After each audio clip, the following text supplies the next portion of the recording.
Of all the work I do as a chaplain, this by far is the most difficult part of my job. So I want to start off with a trigger warning. I am going to be talking about fetal demise. So if this is a sensitive topic for you, I encourage you to take care of yourself and not watch this video. But if you're going to stick around, I do want to share with you a little bit about that experience. And for those of you who are new to chaplaincy, I'll have 3 pointers to give you to help you prepare for your first fetal demise. So my name is Leslie. If you're new around these parts, I am taking you on my journey from CPE to board certification as a chaplain. I'm creating the content that I wish I could have found when I was researching this career path, this calling 2 years ago. So welcome, glad you're here. Subscribe, like, share with a friend. So let's talk a little bit about fetal demises. I actually wrote notes today, guys, because I don't want to miss anything. And because I can get a little bit emotional around this, I don't want to not get you the information. So when you see me look down, that's because I'm looking at my notes. All right, here we go. So being a chaplain, you are going to experience death at some point. And especially in CPE, you will get the opportunity, especially if you're in a level 1 trauma hospital, a large hospital, it doesn't matter. If there are babies being born, there's a very good chance that you are going to go to what they call a fetal demise, which basically means that a baby is born and the baby dies. Okay. There's a variety of reasons why that could happen. I'm not going to go into that in this video, but the simplest thing is baby's born, baby dies. Okay. They call it a fetal demise. Now, my first one, I actually had kind of gotten a heads up. This family sadly knew that their baby was going to be born, stillborn. Okay. I don't know all the details, and I break hearts, not HIPAA, so I can't even go into all the details that I do remember, but I do know that the parents knew that the baby was not going to be born alive. So sad, so sad. And it gave me the opportunity, though, because they knew that the baby was not going to make it, to sit with the parents and learn a little bit more about them as a family, learn a little bit more about the baby's name, the hopes, the dreams, just really getting an opportunity to connect with those parents. And they seem to be handling it pretty well.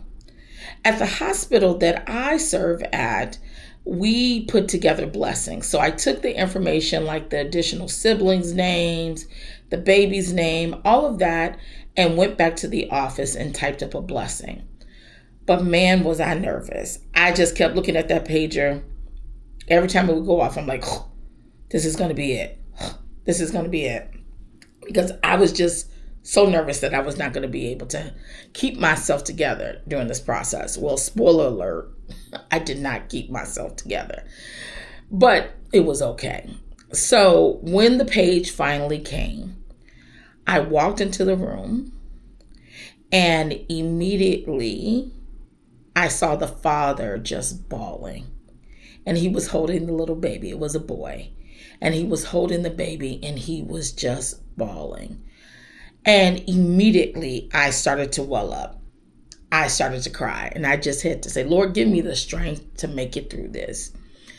And so I took the information, and at our hospital, we have like a little shell that we use and put some holy water in it. And we read the blessing over the child. And in that moment, I just was like, you could just feel the pain of the parents. It was just so palpable in the room.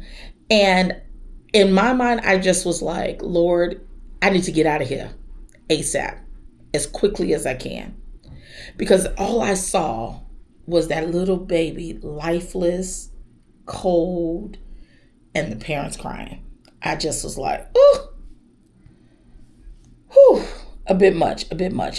So it was, I can't even tell y'all, like, I'm sitting here thinking, I'm like, did I even read the full blessing that I wrote?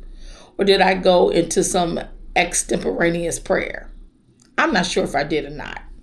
Or if I went into extemporaneous prayer or what I did, but I made it through. And more importantly, the parents felt supported. So I wanted to give you guys 3 tips. I told you I was going to be looking down because I literally wrote them down. The first tip is meet the parents if you can.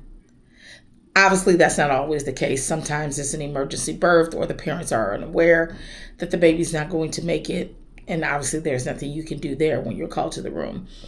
But if it's planned, like a planned C-section or a planned delivery, and they know the baby's not going to make it, if you get the opportunity to meet with the parent, please do. Please do. It'll help you gather that information. Like I said, like, are there other siblings, the baby's name, and you could incorporate that into the blessing. So I always want to know if there's other children too. You also want to know their faith tradition, those sorts of things. So by getting a chance to meet the parents first, that can be really supportive and make the prayer, the blessing, very meaningful. So that's number 1. Number 2, this is a really important one. Acknowledge the baby the way you would a live child. Now, of course, you're not coming in the room like, congratulations, and oh, let me see the baby, all of that excitement. Of course not. But what I'm talking about is actually going up to the baby, looking at the baby, asking if it's okay to touch the baby. And that's really important because it reaffirms to the parents that their child life mattered, no matter how short it was, okay? And then third, please, please, please work out your theology, your theological beliefs, your doctrinal beliefs before you get into that room. I know, because I come from a tradition where we don't baptize babies and we don't bless dead ones. However, you need to work that out in your IPR, so your CPE group time, before you're called to it. Because for me, I don't feel like I compromised my Christian beliefs by blessing those babies.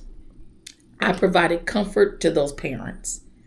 And I had already made a decision that I know what my doctrine says, I know what my church says, but I also know what it's like to look in the eyes of a grieving parent and be able to give them some solace, to be able to support them in that moment. And I believe Jesus was okay with that. So I'm not saying that's right for you. I would never encourage someone to compromise their beliefs. But what I am asking you to do is to work that out before you get into the room.